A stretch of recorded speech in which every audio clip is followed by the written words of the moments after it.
إن الله وملائكته يصلون على النبي يا أيها الذين آمنوا صلوا عليه وسلموا تسليما شكل জবান খুলে দুরূদ ইব্রাহিম পড়ি اللهم صل على محمد وعلى آل محمد كما صليت على إبراهيم وعلى آل إبراهيم إنك حميد مجيد اللهم بارك على محمد وعلى آل محمد كما باركت على إبراهيم وعلى آل إبراهيم إنك حميد مجيد قد بابا الله تعالى تذكر كري سبحان الله والحمد لله لا إله إلا الله سبحان الله والحمد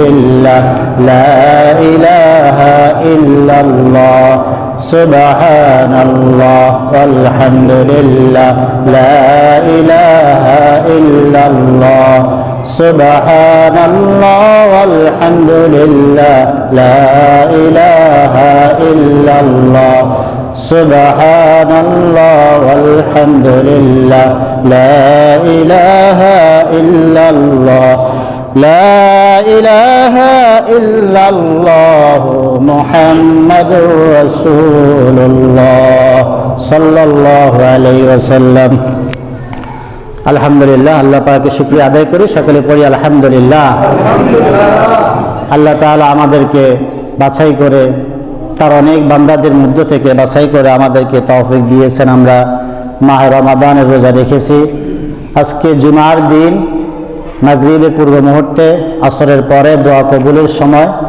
গুনাহ মাফের সময় অত্যন্ত মর্যাদাপূর্ণ গুরুত্বপূর্ণ সময় আমি এর আগে আপনাদেরকে বলেছি যে সব মানুষ যেরকম আল্লাহর কাছে সমান নয় সব সময়ও আল্লাহর কাছে সমান নয় মানুষের মধ্যে যেরকম উঁচু নিচু মর্যাদাবান কম মর্যাদাবান আছে শ্রেষ্ঠত্ব আছে সময়েরও দিনেরও এরকম বিভিন্ন সময় বিভিন্ন মৌসুম আল্লাহর কাছে অত্যন্ত গুরুত্বপূর্ণ মর্যাদাবান তার মধ্যে থেকে আজকের যে দিন আর আজকের যে সময়টা এটা অত্যন্ত কারণ একদিকে জুমার দিন আরেকদিকে মাহে রমাদান আরেক দিনে আসরের পরে মাগরিবের পূর্ব মুহূর্তে এবং এরপরে আমরা ইফতার করব অত্যন্ত অনেকগুলা গুরুত্বপূর্ণ ইবাদত অনেকগুলো গুরুত্বপূর্ণ সময়ের সমন্বয় হচ্ছে এই সময়টা যতক্ষণ এইখানে সময়টা ব্যয় করবেন ততক্ষণ অন্য সময়ের জন্য হয়তো প্রতি সেকেন্ডে একটা নাকি হতে পারত কিন্তু এই সময়টা জুমার দিনের বরকত মাহে রমাদানের বরকত কোরআনের মাহফিলের বরকত আসরের পরে মাগরিবের পূর্বের বরকত ইফতারের বরকত এতগুলো বরকত মিলাইয়া কত গুণ সওয়াব দিবে এটা আল্লাহ ভালো জানে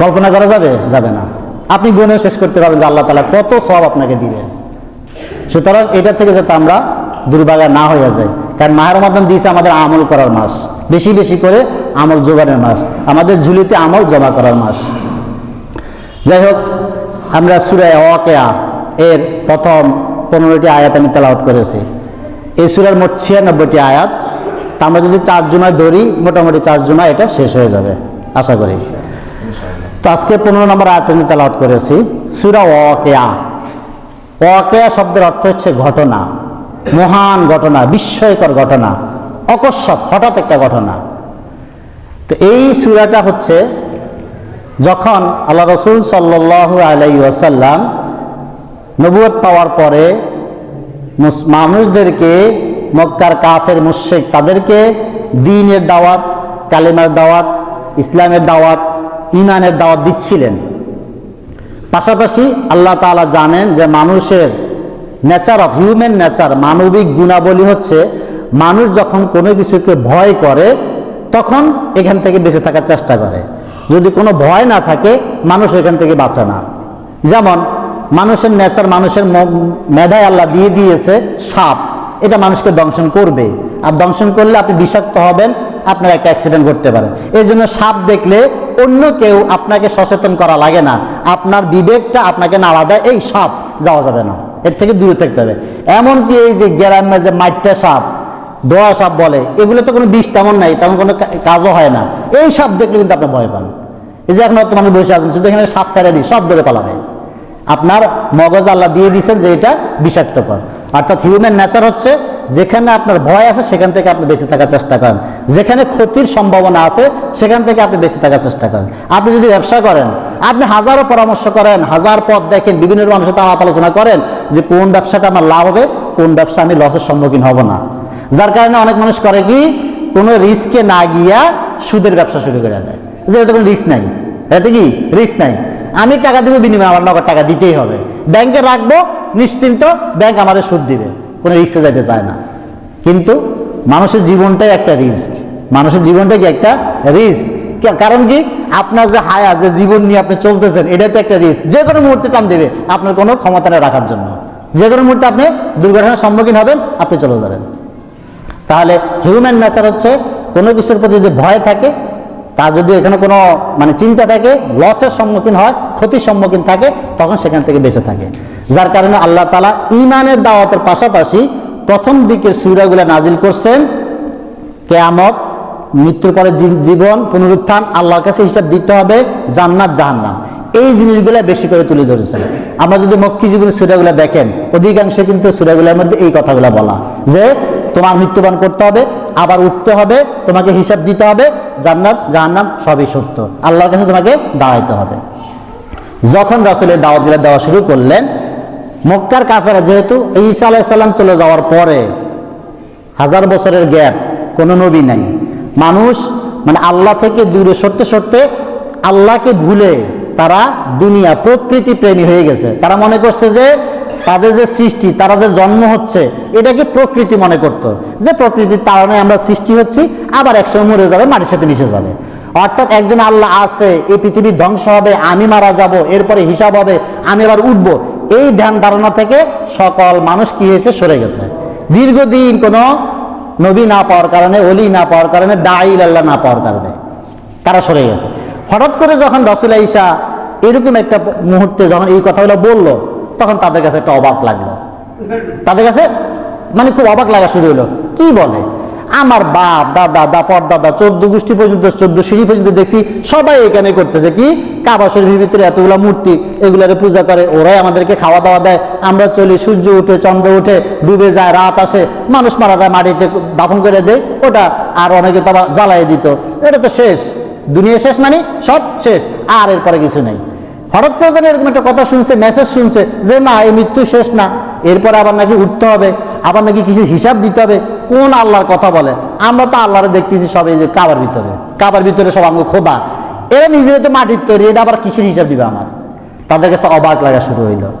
যেমনি ভাবে আমাদের সমাজে কিছু কুসংস্কার, অপসংস্কৃতি, বেদাতি জিনিস আছে, যখন এইগুলোর বিরুদ্ধে কোনো হক আলেম, কোনো শরীয়তের কোনো মাসালা সহি হাদিসের ভিত্তিতে যখন একটা কথা বলে, আমি যখন দীর্ঘদিন থেকে ওরা পালন করে আসছি, হঠাৎ করে যখন এর বিপরীত একটা কথা শুনি, তখন একটা ধাক্কা লাগে, তখন আমরা সহজে মানতে চাই না, যে না, এটা হতে পারে না। আমি নিজের চরম সাক্ষী।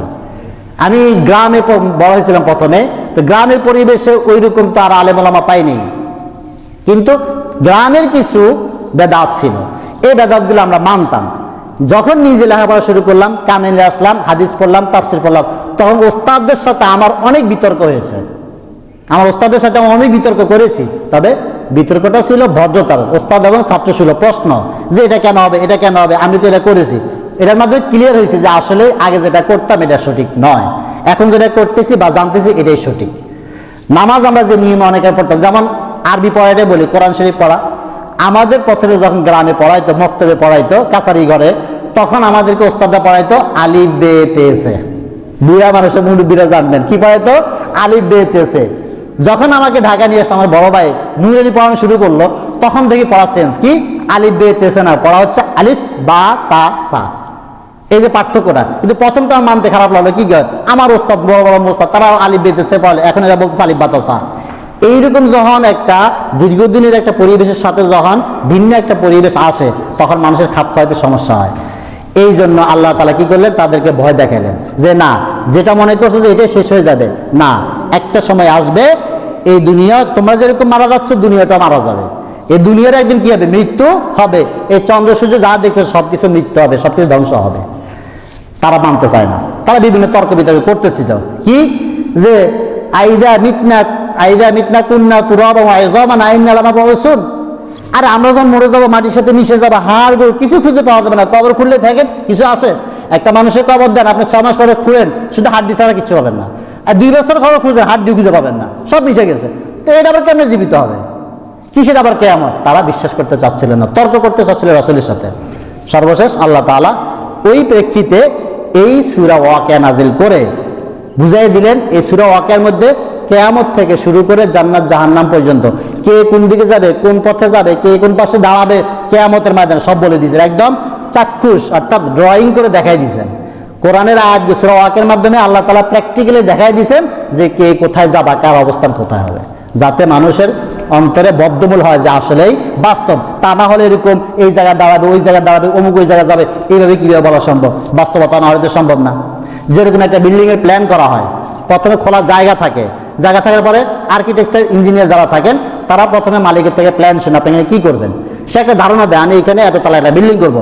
তখন আর্কিটেকচার কি করে, ওই জায়গার মাপ নিয়ে সেই মাপ অনুযায়ী একটা ডিজাইন দাঁড় করে। এখন তো 3D অ্যানিমেশন চলে আসছে, 3D অ্যানিমেশন মধ্যে পুরো দেখায় দেয় আপনার বিল্ডিং এর কোন রুমে কোথায় কোন কমেন্ট বসবে, কোন টাইলস বসবে, সব দেখায় দেয়।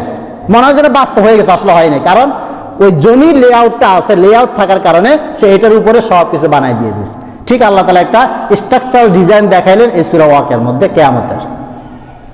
তাহলে এই সূরা ওয়াকিয়াটা মূলত কিয়ামত নিয়ে, এবং আমাদের অবস্থান, কার অবস্থান কোথায় হবে, আমরা কে কোন দলভুক্ত হব, কার চূড়ান্ত কে কোথায় যাব, এই বিষয়গুলো এই সূরা ওয়াকিয়া আল্লাহ তাআলা তুলে ধরেছেন।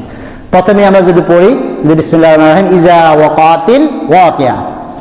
আল্লাহ বলছেন, যা হয়তো কাফেররা বলতেছে যে না এটা হওয়া সম্ভব না, আল্লাহ বিরুদ্ধে চ্যালেঞ্জ করতেছেন। ইজা, তোমরা একটু স্মরণ করো, এতক্ষণ যে কথাটা বলছো, এখন আমি যেটা বলতেছি এটা একটু স্মরণে রাখো, একটু মনে রাখো। কি? ওয়াকাতিল ওয়াকিয়া, সেই চরম ঘটনাটা, বিস্ময়কর ঘটনাটা, অকস্মাৎ হঠাৎ একটা ঘটনা পৃথিবীতে যখন ঘটে যাবে। লাইসা লিওয়াকাতিহা কাযিবা, ওই ঘটনার অস্বীকার করা, মিথ্যা প্রতিপন্ন করা, এটাকে বাদ দেওয়া বা এই ঘটনাকে প্রতিহত করা, প্রতিরোধ করার মতো ক্ষমতা কারো নাই। তার মানে কিয়ামত যেদিন সংঘটিত হবে সেই দিন ওই কিয়ামতটাকে ফিরাবে, প্রতিরোধ করবে, মোকাবেলা করবে। আমাদের দেশে অনেক সময় বলে না, বন্যা আসে, প্রাকৃতিক দুর্যোগ আসে, তখন সরকারের পক্ষ থেকে ঘোষণা দেয় প্রাকৃতিক দুর্যোগ মোকাবেলায় আমরা এই ব্যবস্থা গ্রহণ করেছি। ভূমিকম্প মোকাবেলা, কি বলে মোকাবেলা মানে 500 আমি সামনাসামনি মোকাবেলা করব। এই যে মোকাবেলা বিভিন্ন পদক্ষেপ গ্রহণ করে, আল্লাহ বলে তুমি যত মোকাবেলার পদক্ষেপ গ্রহণ করো না কেন, কিয়ামতের আগের ঘটনাগুলো হয়তো কিছু কিছু তুমি প্রতিহত করতে পারো, কিন্তু যেই দিন ওই মহাবিশ্ব ঘটনাটা ঘটে যাবে সেই দিন এটাকে প্রতিহত করার ক্ষমতার কারো থাকবে না।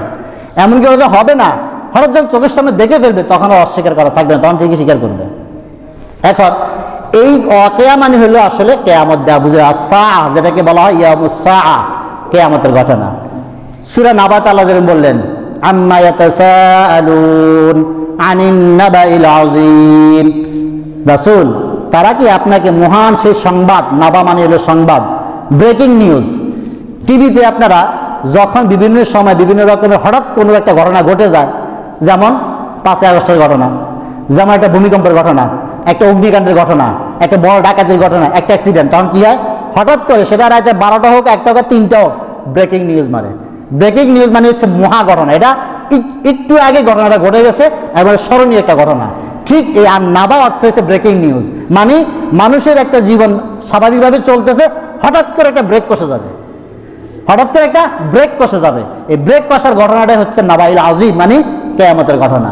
কি এই যে অন্য জায়গায় বর্ণনা করছে কি হবে কিয়ামতের ঘটনা, যে গর্ভবতী নারী সে যে গর্ভ অবস্থায় আছে, ওই গর্ভ থেকে যে তার সন্তান বের হয়ে গেছে এই অনুভূতিটা তার মধ্যে থাকবে না, কারণ ওই ব্রেকিং নিউজের দিকে তাকায় থাকবে যে কি করে গেল, তার সন্তানের দিকে যে মানে প্রসব হয়ে চলে গেছে তাও তার খবর থাকবে না, ওই ব্রেকিং নিউজে তার খবরটা থাকবে। সেটা কি? কিয়ামত, সেটা হচ্ছে কিয়ামত। এই জন্য আল্লাহ বলছেন যখন এই ঘটনা ঘটে যাবে প্রতিরোধ করার, অস্বীকার করার কোনো উপায় তোমাদের থাকবে না। এখন হয়তো বিশ্বাস নাও করতে পারো, রঙের দুনিয়া, রং লাগাইয়া, চোখে রঙিন চশমা লাগাইয়া তুমি চলতেছো, হয়তো ক্ষমতার রং দিয়ে চলতেছো, মনে করতেছো আই এম দা বে, আমি তো সবকিছু, আর কে আছে আমার তুলনায়। না, হঠাৎ যখন ব্রেকিং নিউজটা সামনে চলে আসবে তখন আর অস্বীকার করতে পারবে না, আর তোমার যত ক্ষমতা থাক, অর্থ সম্পদ থাকুক, কিছুই তোমাকে আর সেখান থেকে ফিরে যেতে পারবে না। এখন এ কিয়ামত আবার দুই প্রকার। আমরা জানি রাসূল থেকে একটা কথা প্রচলিত আছে, রাসূলও বলতেন কাল কেয়ামত, কাল কেয়ামত, আমরা এই কথাটা বলি না, মানে আগামীকাল কেয়ামত। তো রাসূল থেকে কাল বলছে, সেই কাল তো বহুত কাল চলে গেছে, কই কেয়ামত? এই জন্য রাসূল বলেছেন কেয়ামত দুইটা মূলত, একটা হচ্ছে ব্যক্তির কেয়ামত, নফসের কেয়ামত, আর একটা হচ্ছে মহা কেয়ামত। নফসের কেয়ামত কখন হয়? মানুষ যখন মৃত্যু মুখে পতিত হয়, সাকরাতুল মউত যখন শুরু হয় তখন কেয়ামত শুরু হয়। আপনি বিভিন্ন মুমূর্ষু রোগীর কাছে যদি থাকেন তখন বুঝতে পারবেন, বিশেষ করে যদি গুনাহগার হয়, পাপী হয়, তাহলে বুঝতে পারবেন যে মৃত্যু কত বড় কেয়ামত। আমি দুই একটা ঘটনা এরকম দেখেছি বা শুনেছি। আমরা অনেক সময় বিভিন্ন ফেসবুক মিডিয়াতে দেখা যায় যে অকস্মাৎ মৃত্যু, বিভিন্ন প্লেয়ার দেখবেন খেলতে খেলতে খেলার মধ্যে মরে গেছে, গায়ক গাইতে গাইতে ওই স্টেজে মরে গেছে, নৃত্য করতে করতে মরে গেছে, ফুটবল খেলোয়াড়, ক্রিকেট খেলোয়াড়, একজন সচিব, একজন প্রশাসক অফিস করতেছে, এই চেয়ার থেকে উঠে ওই চেয়ার যাইতেছিল, ওর মাঝখানে হঠাৎ করে মরে গেছে। এরকম বহুত ঘটনা আছে। আর যদি ওই যে বললাম পাপাচারী হয়, পাপাচার আত্মা যদি হয়, তাহলে দেখবেন এদের মৃত্যুগুলো কত কঠিন। এবং রাসূলের হাদিস যখন জিজ্ঞেস করছিল রাসূলকে, আল্লাহ ইয়া রাসূলুল্লাহ, মৃত্যুর যন্ত্রণা কত কঠিন, রাসূল বলছে এটা মুখে বলে বোঝা যাবে না, তবে একটা উদাহরণ দেই। এই উদাহরণ ওই তুলনা পৃথিবীর কোনো কিছুর সাথে, কোনো কষ্টের সাথে তুলনা হবে না। তারপরে বোঝার জন্য রাসূল একটা দৃষ্টান্ত দিয়েছেন। কি দৃষ্টান্তটা হচ্ছে, একটা বকরি বা ভেড়া বা দুম বা ছাগল তুমি জবাই না করে জীবিত অবস্থায় যদি এই দুম্বা বা ছাগলের গা থেকে যদি চামড়াটা টেনে ছিঁড়ো, এই বকরি বা এই প্রাণীটার কি পরিমাণ কষ্ট হবে তুমি কি কল্পনা করতে পারো? পারবা না। এর চেয়ে বহুত যন্ত্রণাময় হচ্ছে মৃত্যু মানুষের।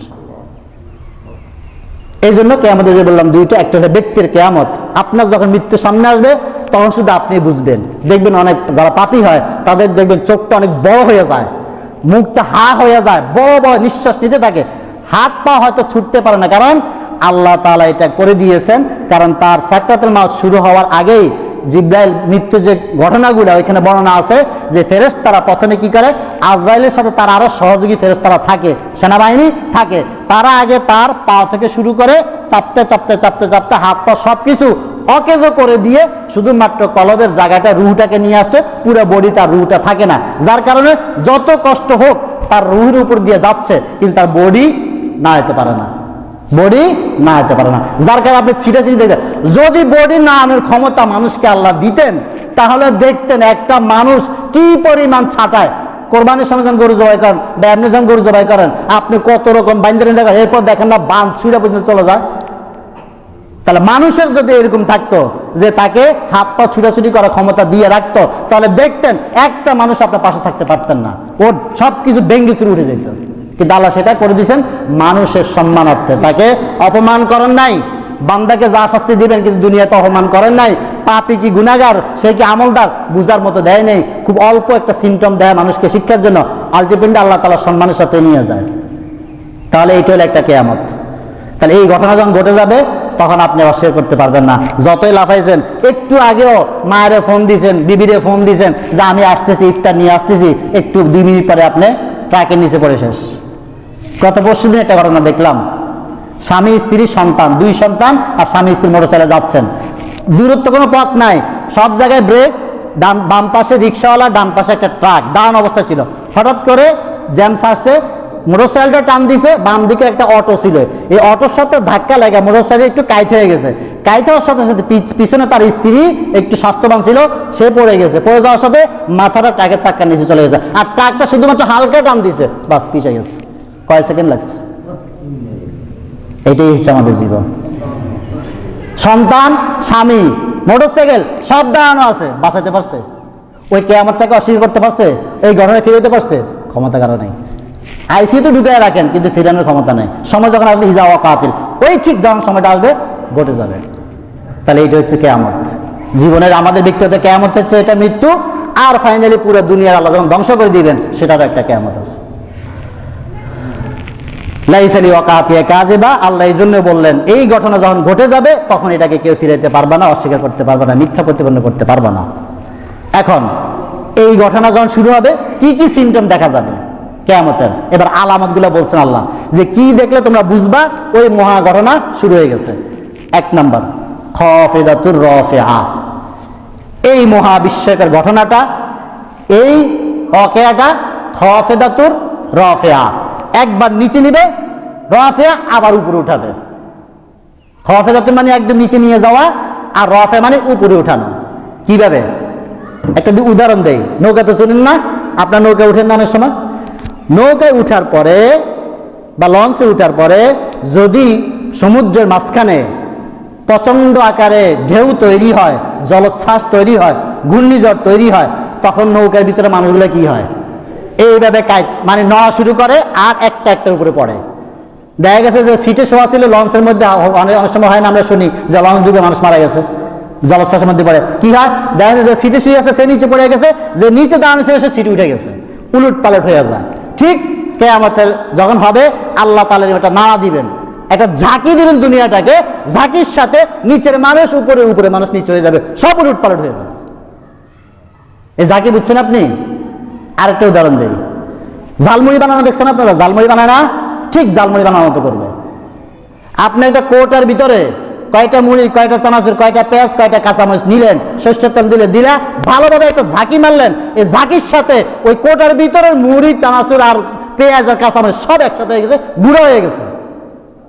ঠিক কিয়ামতের দিন যারা থাকবেন ওই সময়টা, আপনার আর আমার অবস্থা ওইরকমই হবে। একটা ঝাঁকি দিবে আল্লাহ তাআলা, এই ঝাঁকির সাথে সব গুঁড়া হয়ে যাবে। কিসের ক্ষমতা, কিসের বিশাল বিশাল রাজপ্রাসাদ, কিসের আপনার অট্টালিকা, এই 100 তলা বলেন না 200 তলা বলেন, সব গুঁড়া হয়ে যাবে। এটা হচ্ছে প্রথম ধাক্কা। ওই যে 3টা সিংহে ফুক দিবে বলছে না, প্রথম সিংহের কাজ হবে এটা, যে মানুষ সব উলট পালট, কে কোথায় গেছে কোনো খবর নেই। এটাই বলে খাফিদাতুর রাফিয়া। আরেকটা ব্যাখ্যা আব্দুল্লাহ ইবনে আব্বাস রাদিয়াল্লাহু তাআলা আনহু বলেন, তিনি এই ব্যাখ্যাটা করেছেন যে এই খাফিদাতুর রাফিয়া মানে হচ্ছে আল্লাহ তাআলা যেদিন কিয়ামতটা হবে, সেই দিন যারা দুনিয়াতে বিশাল বিশাল সম্মানের, মর্যাদার, ক্ষমতার অধিকারী ছিলেন, দুনিয়াতে যারা অধিক বড় পদে নিয়োজিত ছিল, তারা নিচে মানে তারা অপমানিত হয়ে যাবে, তারা লাঞ্ছিত হয়ে যাবে। আর দুনিয়াতে যারা অসহায় অবস্থা চলাফেরা করেছে, লাঞ্ছিত ছিল, অপমানিত ছিল, যার সামাজিক কোনো স্ট্যাটাস ছিল না, যাকে মানুষ কোনো মূল্যায়ন করতো না, গরিবী হালেতে চলতো, এই লোকটা চলে যাবে উপরে, এর মর্যাদা চলে যাবে উপরে।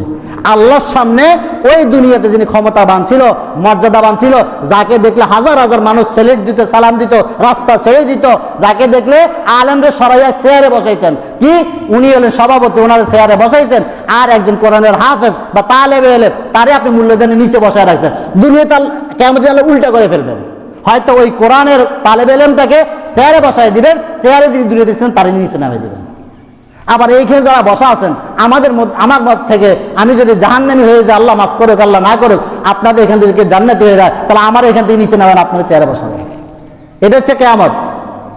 কে কোথায় যাব কোনো হুঁশ নাই। এটাই বলছে খাফিদাতুর রাফিয়া। আব্দুল্লাহ ইবনে আব্বাস বলেন এটা হচ্ছে খাফিদাতুর রাফিয়া, উঁচু মর্যাদা যারা ছিল, অহংকারী যারা ছিল। এখানে আরেকটা ব্যাখ্যা আছে যে যারা দুনিয়াতে অহংকারী ছিল, সে অহংকারের দুনিয়াতে বাঁচে না, যে আমি তো সবচেয়ে বড়, ক্ষমতাবান, শিক্ষিত, সম্পদশালী। এই ক্ষমতা যারা অহংকারী ছিল, অহংকারকে চূর্ণ বিচূর্ণ করে দিবেন। আর যারা কোনো অহংকার ছিল না, নম্র ভদ্র ছিল, রাস্তায় হাঁটার সময় মাথা নিচু করে হাঁটতো, আল্লাহ তাদের মর্যাদা উপরে উঠে দিবেন। এটাই খাফিদাতুর রাফিয়া। শুধু আপনার আমল ঠিক করেন, দুনিয়ার চাকচিক্য, দুনিয়ার ক্ষমতা নিয়ে আপনার আফসোস করার কিছু নাই। কিয়ামতের ময়দানে আল্লাহ তাআলা আপনার মতো কৃষককে, আপনার মতো মুচিকে, আপনার মতো কসাইকে আল্লাহ তাআলা উঠাইতে পারেন। মুসা ফেরাউনের ঘটনা জানান না? মুসা যখন আল্লাহর কাছে যখন বলছিল, খুব বেশি কথা বলতো আল্লাহর সাথে, মজার নবী ছিল আর কি। তো আল্লাহর একদিন বলে, আল্লাহ আমার মানে অদ্ভুত অদ্ভুত ইচ্ছা জাগতো ওনার, বলে আল্লাহ আমার খুব ইচ্ছা হয় কাল কিয়ামতের ময়দানে আমার সাথে কোন মানুষগুলো জান্নাতে যাবে, এরকম একটা মানুষ আমার একটু দেখাও। আল্লাহ বলে তোমার এটা দেখতে ইচ্ছে হয়েছে? কহ কাছে, ঠিক আছে, তোমার সাথে জান্নাতে যাবে, তুমি একজন নবী পয়গম্বর। এখন মুসার তো ধারণা এরকম, এই যুগে আমি পয়গম্বর, তাহলে আমার সাথে ওই রকম অলি আল্লাহ পয়গম্বর লেভেল লোকে তো আমার সাথে জান্নাত যাবে, আমি যে স্ট্যাটাসে। বললো অমুক জায়গায় বাজারে একজন কসাই আছে, ওই কসাই হবে তোমার সাথে জান্নাতের সাথী। বলেন সুবহানাল্লাহ। কি বলছে? মুসার সাথে জান্নাতের সাথী হবে কি? একজন কসাই, যিনি গরুর মাংস বিক্রি করতেন। তার কোনো সামাজিক স্ট্যাটাস আছে? সামাজিক কোনো মর্যাদা আছে? শিক্ষা নাই, দীক্ষা নাই, অর্থ সম্পদ নাই, সাধারণ একজন কসাই। মুসা তো রাগে ফায়ার, কি বলো আল্লাহ, আমার মতো এরকম একজন নবীর সাথে একজন কসাই জান্নাত যাবে, তো তুমি আগে যাও। মুসা বের হয়ে গেছে সফরে, ছদ্মবেশে বের হয়ে গেছে, বাজারে গিয়ে খুঁজতে খুঁজতে কসাইকে পাইছে। কসাইয়ের কাছে গিয়ে বলতেছে, ভাই আমি একজন মুসাফির মানুষ, নবী পরিচয় তার নিবে না, আমি একজন মুসাফির মানুষ, আমাকে এক রাত্রের জন্য তোমার বাড়িতে একটু আমাকে জায়গা দিবা, আমার থাকার জায়গা। বলে ঠিক আছে চলেন, তবে একটু অপেক্ষা করতে হবে, আমি আমার মাংস বিক্রি শেষ হলে সন্ধ্যা আমি বাড়ি যাবো, তখন যেতে পারবেন। ঠিক আছে। মুসা দাঁড়া দেখলো লোকটা তার যে ব্যবসা হালালভাবে করতেছে, ওজনে ঠিক মতো দিচ্ছে, মাপ ঠিক মতো দিয়া ব্যবসা শেষ, বেচা কিনা শেষ, কিন্তু যাওয়ার সময় ছোট্ট একটা টোপলা তার সাথে নিয়ে গেছে। আর মুসা একটা সন্দেহ জাগছে, কি রে টোপলার ভিতরে কি? যাই গিয়ে ওই বাড়িতে উঠছে, কষার বাড়িতে উঠার পরে গিয়া মুসা ইসলামকে বললো, আমি তো গরিব মানুষ, আমার তো অত বড় বড় বাড়িঘর নাই, যাই আছে আমার কুড়ি ঘর। ওনাকে একটা রুমে দিল, আপনি এখানে বসেন, আমি একটু আমার ব্যক্তিগত কাজ সেরে আসি। মুসা ইসলাম ফলো করতেছে এই লোকটা কি করতেছে। তিনি গেলেন, ঘরে প্রবেশ করে আপন বৃদ্ধ মাকে উঠালেন, উঠাইয়া সুন্দর করে গোসল করাইলেন, গোসল করাইয়া চুলগুলা সিটি কেটে দিলেন, গায়ে মাথায় তেল মেখে দিলেন, দিয়ে ওই যে মাংসের টুকরা আনছিলেন টোপলার ভিতর করে, সেইখান থেকে ভালো মাংসটা বের করে বুনা করে মাকে আগে খাওয়াইলেন, খাওয়াই দিয়া মাকে সুন্দর করে আবার শোয়াই দিলেন। এরপর আসছেন মুসার কাছে যে আপনার মেহমানদারি করা ওই যে গোস্ত ছিল সেখান থেকে আইনা মুসাকে দিল, মেহমানদারি করালো। পরের দিন সকালবেলায় মুসা বলল যে বুঝতে পারলাম না, এর তো বিশেষ কোনো আমল দেখলাম না, এই তো দেখলাম যে সারা রাত জায়গায় নামাজ পড়তেছে তাও দেখলাম না, এই তো দেখলাম শুধুমাত্র আসলো আর এই মায়ের খেদমত করলো, এতটুকুতেই এত মর্যাদাবান। পরের দিন সকালবেলা যখন চলে যাবে তখন মুসার ওই কষের মায়ের কাছে গেছে, গিয়ে বলতেছে, মা আমার একটা প্রশ্ন, যে আমি যদি আমার পরিচয়টা দেই তাহলে হয়তো আপনার আশ্চর্য হবেন, কিন্তু আশ্চর্যের কিছু নেই, আমি একটু আমার নিজের জানার জন্য আগ্রহবশ আমি আসছি যে এই যে আপনার সন্তানটা, এই সন্তানটা এমন কি আমল করে যার কারণে আল্লাহ তার মর্যাদা অনেক বাড়ায় দিছে। তখন মুসা ওই কষের মা বলে, দেখো বাবা মুসাফির, প্রতীক তোমাকে তো আমি চিনি না, কিন্তু আমার এই সন্তানটা প্রতিদিন এরকম সকালবেলা যায়, সারাদিন কাজ করে আসার সময় আমার জন্য ভালো জিনিসটা নিয়ে আসে, নিজে হাতে রান্না বান্না করে আমাকে গায়ে গোসল পরিষ্কার করে দেয়, আমি নিজে চলতে পারি না, দেখা গেছে আমার পেশা পায়খানা লাগিয়ে আছে, পরিষ্কার পরিচ্ছন্ন গোসল করাইয়া নিজ হাতে আমাকে খাওয়াইয়া, না খাওয়ানো রাখতে সে কোনদিন খায় না, আমাকে খাওয়াইয়া ঘুম পাড়াইয়া তারপর আমার সন্তানটা ঘুমায়। আমি প্রতিদিন দোয়া করি, আল্লাহ আমার এই সন্তানের খেদমতের বিনিময়ে আমি আমার এই সন্তানকে কিছুই দিতে পারবো না, কিন্তু একটা দোয়া করি, আল্লাহ এই জামানার যে পয়গম্বর আছে মুসার সাথে আমার এই সন্তানের তুমি হাসন নাসর করিয়া। এক মায়ের দোয়ায় কোথায় চলে গেছে কসাই। এটাই হচ্ছে খাফিদাতুর রাফিআ, আল্লাহ উঠান আবার নামান। কসাইকে নবীর সাথে বেহেশতে দিবেন, আবার রাষ্ট্র ক্ষমতার সেই কে আবুলা আবার আবু জাল তাদেরকে জাহান্নামে অতল গহ্বরে নামাবেন। এবং ওই সময় যে রাষ্ট্র ক্ষমতা ছিল কি ফেরাউন যাবে মুসার সাথে নাকি? মুসা রাষ্ট্রপতি ছিল, ফেরাউনও রাষ্ট্রপতি ছিল, তো মুসার সাথে কি ফেরাউন যাবে? ফেরাউনের অবস্থান কোথায়? নীল নদী চুবাইয়া ডুবাইয়া এখন মমি করে বানায় রাখছে পৃথিবীর ইতিহাসের জন্য, যাকে যার দেহটা পোকা মাকড়ও খায় না, এত ঘৃণিত এত লাঞ্ছিত যে পোকা মাকড় পর্যন্ত তার দেহটাকে ঘৃণা করে। এটাই হচ্ছে খাফিদাতুর রাফিআ। তাহলে আপনি আর আমি যত সাধারণ মানুষ হই, যদি আমার আর আপনার আমল ওই লেভেলে যায় তাহলে আমরা একজন নবীর সাথে কি হইতে পারি? আমাদের হাসন নাসর হতে পারে। এরপর আল্লাহ বললেন ইজা রুজ্জাতিল আরদু রাজ্জা। এটাই শুধু শেষ নয়, এই যে উলট পালট করলাম, করার পরে ঘটনা দেখার পর তোমরা এরকম হবা। দ্বিতীয় ঘটনা, রুজ্জাতিল আরদু রাজ্জা, এই জমিন, যে জমিনে তুমি দাপট করে চলো, যে জমিনে তুমি অসংখ্যবার চাষাবাদ করেছো, কৃষিকাজ করেছো, জমিনের উপর দিয়ে বিশাল বিশাল গাড়ি চাক্কা চালাইছো, গাড়ি চালাইছো, ক্ষমতা করেছো, এই জমিনটাকে এমন ভাবে প্রকম্পিত করা হবে এই জমিনটা ফেটে চুরচুর করে হয়ে যাবে। এই জমিনের মধ্যে কি হবে? ভূমিকম্প তৈরি হবে। এখন তো ভূমিকম্প কোন একটা এলাকায়, তখন এরকম সারা বিশ্বে একত্রে একটা ভূমিকম্প তৈরি হবে। এই ভূমিকম্পের মাধ্যমে পৃথিবীর যাহা সম্পদ আছে সবকিছু ধ্বংস হয়ে যাবে। এমনকি যে বিশাল বিশাল পাহাড়, যে পাহাড়কে আল্লাহ বলছেন অল জিবালা আওতাদা, পাহাড়গুলাকে আমি প্যারাক হিসেবে বানাইছি যে জমিনকে স্থির রাখার জন্য, কারণ এই জমিনটা হচ্ছে পানির উপরে, এই জমিন নিচে কি পানি, আপনারা কল বসেন না, ডিপটিউব বসেন না, এই যে 200 ফুট নিচে পানি, তার মানে কি এই পুরা জমিনটা এত লক্ষ কোটি কোটি টন ওজনের মাটি কিসের উপরে? পানির উপরে বাসতেছে। তো এই জমিনটা নড়তেছিল, আল্লাহ তাআলা পাহাড় বানাইয়া প্যারাক মেরা দিয়েছেন যাতে জমিন না লড়ে। সেই দিন ওই যে মহা ঘটনা যেদিন ঘটবে, সেই দিন এই জমিনটা এমনভাবে ভূমিকম্প হবে, কিসের 7.5 বা 8 পয়েন্ট রিক্টাঙ্গেল স্কেলে, এমন স্কেল দিবে পৃথিবীর সকল সম্পদ আর এই যে পাহাড়গুলো ছিল সব ধ্বংস হয়ে যাবে। কি ঘটবে আপনার সামনে আপনি কি কল্পনা করতে পারেন? শুধুমাত্র এইটুকু কল্পনা করেন, যদি কেউ দেখে থাকেন যে আমি নিজের চোখে একটা দেখেছিলাম ভূমিকম্পে, যে ভূমিকম্পে একটা বিল্ডিং কিভাবে ধসে পড়ে আর কিভাবে মানুষের মৃত্যুগুলো হয়। সেই 2005 কি 6 সালে, না 7 কি 8 সালে সাভারে রানা প্লাজা নামে একটা প্লাজা ধ্বংস হয়েছিল, অনেকে জানেন। আমি নিজে ওইখানে ছিলাম। আমি ইউনিভার্সিটি লাইফে স্কাউটিং করতাম। স্কাউটিং হলো একটা সেবামূলক সংগঠন। এই স্কাউটিং এর কাজ ছিল, আমাদের একটা ট্রেনিং ছিল এই ভূমিকম্পে, কারণ তখন ভূমিকম্পটা খুব বেশি হচ্ছিল। সরকার থেকে এই যে সেনাবাহিনী এবং ফায়ার সার্ভিসের মাধ্যমে ট্রেনিং এর ব্যবস্থা করা হয়েছিল। আমি সেই ট্রেনিংটা করেছিলাম। যেই দিন আমাদের ট্রেনিংটা শেষ, পরের দিন শুধুমাত্র আমাদের চূড়ান্ত মহড়া হবে। ওই রাতে ওই দিনেই এই রানা প্লাজাটা ধসে পড়ে, যদিও সেটা ভূমিকম্প ছিল না, কিন্তু এই রানাটা আবার ধসে পড়ে। আমি নিজে পরের দিন সকালে খবর আসছে ওইখানে গিয়েছিলাম। বাইরে মানুষের মৃত্যু যে কি কষ্ট আপনি কল্পনা করতে পারবেন না যদি নিজের চোখে না দেখেন। একটা মানুষ একটা সেকেন্ড করে কিভাবে মারা যায় আমার নিজের চোখে আমি দেখেছি 3 দিন ভরে, কিন্তু কিচ্ছু উপায় নাই। এই যে বলছে ঘটনা ঘটে যাবে, কিচ্ছু করতে পারবে না, তার বাস্তব প্রমাণ আমি বলি আপনাকে। এই রানা প্লাজা ধ্বংস হওয়ার পরে সামনের দিক থেকে সবাই উদ্ধার করতেছে, পিছনের দিক থেকে ছিল পুরা জলাশয়ের মতো, ডোবার মতো, এখানে প্যাক্কা, এখানে যাওয়া যায় না। ওই বিল্ডিং এর উপর দিয়ে আসতে হয়। ওটা ছিল 7 তলা বা 10 তলা বিল্ডিং, হয়ে গেছে 3 তলা। হয়ে গেছে কয় তালা? 3 তলা। তালা বুঝার ক্ষমতা নাই, অর্থাৎ হাইটেই এখন 3 তলায় উঠে যায় সিঁড়ি ছাড়া। এই পর্যায়ে চলে গেছিল প্লাজাটা। আমি ভিতর দিয়ে গিয়ে একটা ছাদের নিচে ঢুকছিলাম, হয়তো 5ম বা 7ম তলা ছাদ হবে। ছাদের নিচে ঢুকে মানুষ ডাকতেছিলেন যে কেউ আছেন কিনা, কেউ আছেন কিনা। একটা লোক সাড়া দিয়েছিল, ভাই আমি ভিতরে আছি। তো কিভাবে আছেন আপনি, কি অবস্থা আপনার বলেন তো? বলছে ভাই আমার পুরা বডি ফাঁকা, বডির কোথাও কোনো আঘাত নাই, কোনো কিছু চাপ নাই, আমার শুধু এই মাথাটার উপরে, উনি যে মেশিনে কাজ করতো ওই মেশিনের, উনি শুনছে ভূমিকম্প হইলে কোনো কিছু নিচে চলে যাওয়া, উনি ওই মেশিনের নিচে মাথাটা দিয়েছিল, ওই চাপে চাপে মেশিনটা তার মাথার উপর পড়ছে। বলছে আমার মেশিনটা শুধু আমার এই মাথার উপরে পড়ে আছে, এই মেশিনটা যদি একটু সরানো যায় তাহলে আমি বের হয়ে যেতে পারি। এখন মেশিনটা এমনভাবে আছে, এই মেশিনটা ওই যে দেওয়াল যত, ওয়াল যত, বিল্ডিং যত চাপতেছে আস্তে আস্তে, মেশিনের চাপ বাড়তেছে, তার মাথা আস্তে আস্তে চাপটা হচ্ছে। প্রথম দিন কথা বললাম, তাকে পানি দিলাম, সে পানি খাইলো। বলো ভাই যেভাবে হোক আমার একটু উঁচা করলে, বেশি না, আপনি যদি 1 বিঘত বা কয়েক ইঞ্চি উঁচা করতে পারেন এই জায়গাটা, আমি অটোমেটিক বের হতে পারি। আমি রশি দিয়া মেপে ফায়ার সার্ভিসদেরকে বললাম যে ভাই এই এত মিটার এখানে আছে, এইখানে একটা লোক আছে, এখন এদিক থেকে বের করার কোনো সুযোগ নাই, ওইখান থেকে খুঁড়ে খুঁড়ে খুঁড়ে করে নিচে গিয়া বের করতে হবে। এখন তাদেরকে মাপ দেওয়া, তারা খোঁড়া শুরু করলো। 3 দিন লাগছে খুঁড়তে।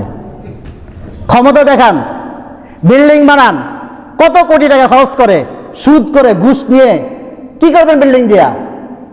বানাইছেন তো বিশাল অট্টালিকা, টাইলস লাগাইছেন, পাথরের ডালাই দিয়েছেন যাতে ভূমিকম্প না ভেঙে পড়ে, কিন্তু আল্লাহ যে বলছে যখন ঘটে যাবে তুমি হটাইতে পারবে না, যত বড় শক্তিশালী করো, তখন এরা হবে কি হবে?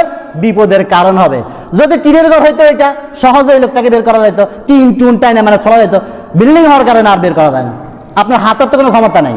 তারা তাদের ড্রিল মেশিন দিয়ে ফুটা করে 3 দিন সময় লাগছে। দ্বিতীয় দিন আমি তার কাছে গেলাম, কি অবস্থা? তখনও কথা বলতেছে লোকটা, বলতেছে ভাই আমার কষ্টটা আমি আপনারা বুঝাইতে পারবো না, আমার যদি একসাথে আমি পড়ে মরে যাইতাম, আমার কল্লার যদি কাটা যাইতো তাও আমার কষ্ট ছিল না, কিন্তু এই যে 1 সেকেন্ড করে বুঝেন 3টা দিনে কতটা সেকেন্ড হয়েছে, প্রতি সেকেন্ডে 1 সেকেন্ড করে তার কষ্ট বাড়তেছে, চাপ বাড়তেছে।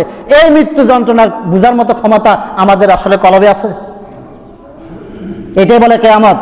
এই যে যা ওকাতেল ওয়াতা ঘটে যাবে, কিছু করতে পারবে না। এই লোকটা একটু আগে কি ছিল আর একটু পরে কি হচ্ছে। তারে খাওয়া দিলাম, পানি দিলাম, খাইলো। 3য় দিন গেলাম সকালবেলা, ভাই এই সময় কথার আওয়াজ প্রায় বন্ধ। অনেকক্ষণ ডাকার পরে বললো যে ভাই আপনি আমার জন্য কিছু করতে পারেন নাই। বিশ্বাস করেন আমি মনে চাইছে যে একটা কেরা না নেয়া বা যে কোনো ভাবে আল্লাহ আমার অলৌকিক শক্তি দিত, আমি শুধু এই দেওয়ালটা একটু উঁচা করে লোকটা যদি বের হইতে পারত। 3য় দিন দুপুরের পরে গিয়া তার জায়গায় পৌঁছাইছে। ইতিমধ্যে ইন্না লিল্লাহি ওয়া ইন্না ইলাইহি রাজিউন হয়ে গেছে। তাকে যখন বের করছে, তার মাথাটা এরকম বড় একটা মাথা এরকম মিশে গেছে, এই 2 হাত যেরকম মিশে গেছে এরকম মিশে গেছে। এখন বলেন কি কষ্টটা পাইছে লোকটা? এই লোকটার বাড়ি রংপুরে ছিল। আমি তখন ঢাকা জগন্নাথ ইউনিভার্সিটি লেখাপড়া করতাম।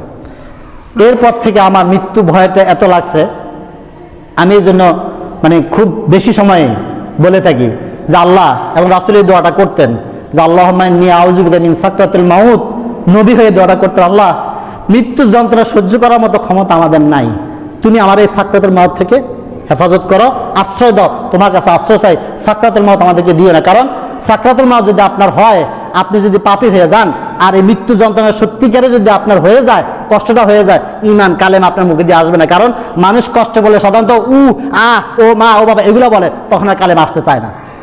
আর যখন স্বাভাবিকভাবে হবে তখন কিন্তু আপনার কালেমা আসা সম্ভব। এই জন্য সাকরাতুল মাউত থেকে আশ্রয় চাইতে হয়। এটা বলে মৃত্যু, এটা বলে কেয়ামত। এই যে কেয়ামত কি, এ দেখা যায় এগুলা, এই সমস্ত ঘটনাতে দেখা যায় যে কেয়ামত কাকে বলে। ওই যে বললাম ব্যক্তির একটা কেয়ামত, এই লোকের 3 দিন যাবত কি কেয়ামত গেছে শুধুমাত্র সেই বুঝছে, আর কেউ বুঝবে না। আমরা যতই বলি সে অনুধাবন আমাদের অন্তরে আসবে না। এরকম শুধু একটা ঘটনা বললাম, এই রানা প্লাজা এরকম কয়েকটা ঘটনাই আছে, আরো তো অসংখ্য আছে যাদেরকে আমরা লাশও খুঁজে পাইনি। তো মাঝে মধ্যে এরকম ঘটনা ঘটে, ভূমিকম্প হয়, এই যে অগ্নিকাণ্ডগুলো হয়, মানুষ পুড়ে যায়। এই যে 5 আগস্টের ঘটনা প্রসঙ্গকে আমি বলছি, কি মানুষ, এটা কি মানুষ নাকি পশুর চেয়ে অদম? কি আল্লাহ এমনি বলছিল? মারছে তো মারছে, এরপরে ভ্যানে করে নিয়ে আগুন জ্বালাই দিছে। দেখছেন না আপনার ঘটনাটা? সাভারে 5টা তারা যুবকরে মাইরা মানুষের লাশ স্তূপ করে, ডাস্টবিনের মাইরা যেরকম স্তূপ করে এরকম করে পড়াইয়া মাইরা, এরপর আবার পড়াইয়া দিচ্ছেন। অর্থাৎ তার পরিবারকে লাশটা খুঁজে পেতে দেন নাই। এরপরে আবার আপনারা যদি বলেন আগেই ভালো ছিলাম, উনি ভালো ছিল, তাহলে আপনাদের বিবেকে আসলে বিবেক বলতে কিছু নাই। মানুষ মানুষকে এইভাবে মারতে পারে বা অত্যাচার করতে পারে, এটা কি মানুষ তার কল্পনা করতে পারে? যার কারণে আল্লাহ বলছেন যারা এইরকম কাজ করে বালহম আদল, এরা কুকুর শুয়ার এদের চেয়ে অদম। কারণ কুকুর শুকুর এই কাজগুলো করে না। এইরকম 5 আগস্টে, জুলাইয়ের বিপ্লবে কত মানুষের জীবনে কিয়ামত ঘটে গেছে কল্পনা করতে পারবেন না। বাবার হাতে সন্তান, ছোট্ট কোলে সন্তান গুলিবিদ্ধ হয়ে জানালা ঘরের ভিতরে শেষ। মায়েরা, পুলিশের মায়েরা গাড়ি থেকে ফেলে দিয়েছে, দেখছেন না? তখনও জীবন ছিল, লোকটারে রিক্সাতে উঠে পারে যে হাসপাতাল গ্রহণ করে নাই। বাইরে ক্ষমতা দেখাও, ক্ষমতা কয় সেকেন্ড আর কয় মুহূর্ত, কথা বলো না। তুমি শুধু তোমার টাকা, তোমার ক্ষমতা, তোমার সম্পদ, তোমার ওই ঐতিহ্য এগুলো নিয়ে বসে আছো। মানুষের কল্যাণে, আল্লাহর ইবাদতের পরে সর্বোত্তম কাজ হচ্ছে মানুষের কল্যাণে কাজ করা, প্রাণীর কল্যাণে কাজ করা, জীবের কল্যাণে কাজ করা। এর চেয়ে বড় ইবাদত নাই। যার কারণে তো একজন বেশ্যা নারীও একটা কুকুরের সেবা করে জান্নাতি হয়ে গেছে। ঘটনা জানেন? সহিহ হাদিসে এই ঘটনাটা। একটা বেশ্যা নারী, সে একটা কুকুরের সেবা করে জান্নাতি হয়ে গেছে। আর আপনি যত তাহাজ্জুদ গুজার হন আর কোরআন তেলাওয়াত করেন, আপনি যদি মানুষের হক, প্রাণীর হক আদায় না করেন, জান্নাত আপনার কপালে নেই। এটা হচ্ছে ওয়াকাতিল ওয়াকিয়া। আল্লাহ সেটাই বুঝাচ্ছে। এমন ঘটনা ঘটবে, এর হাজারো দৃষ্টান্ত দুনিয়াতে আছে। তারপরে তোমরা কেন বিশ্বাস করো না যে কিয়ামত আসবে, তোমার জীবনে আসবে? সুতরাং কিয়ামতের প্রস্তুতি আমাদেরকে নিতে হবে। অবুসাতিল জিবালু বাসা, যেটা বললাম, পাহাড়গুলাকে এমন ভাবে ধ্বংস করা হবে, ধুলা বালু ফু দিলে যেরকম উড়ে, এই পাহাড়গুলো এরকম ধুলার মতো উঠতে থাকবে, সব চূর্ণ বিচূর্ণ হয়ে। ফাকানাত হাবা মুমবাসা, এগুলো সব ধুলিকণায় পরিণত হয়ে যাবে। এত বিশাল বিশাল পাহাড়, লক্ষ লক্ষ মাইল শুধু পাহাড় আর পাহাড় দেখতে পাচ্ছেন, সব মরুভূমির ধুলার মতো পরিণত হয়ে যাবে। ফাকুনতুম আযওয়াজান সালাসা, এই যে কয়টা বললো, একটা হলো খাফিদাতুর রাফিয়া, রুজ্জাতিল আরদু রাজ্জা, অবুসাতিল জিবালু বাসা, ফাকানাত হাবা মুমবাসা। 4টা ঘটনার পরে আল্লাহ বলতেছেন এই সমস্ত ঘটনা যখন সংঘটিত হয়ে যাবে, কিয়ামত হয়ে যাবে, তখন পৃথিবীর সকল মানুষ, আদম ইসলাম থেকে শুরু করে একদম কিয়ামতের ওই দিন পর্যন্ত যত মানুষ পৃথিবীতে আসছিল, এ সব মানুষকে আবার উঠানো হবে। ফাইদা নুফিকা ফিস-সূর ফাজামানাহুম ইয়াওমাল জামা, যখন সেই সিংহা ফু দেওয়া হবে, লাস্ট সিংহা, তখন আবার সব গাছের চারার মতো উঠতে থাকবেন। উঠার পরে 3টা দলে বিভক্ত হয়ে যাবে। তামাম পৃথিবীর মানুষ কিয়ামতের ময়দানে কয়টা দলে ভাগ হবে? 3 দলে ভাগ হয়ে যাবেন। কে কোন দলে যাবেন দেখেন।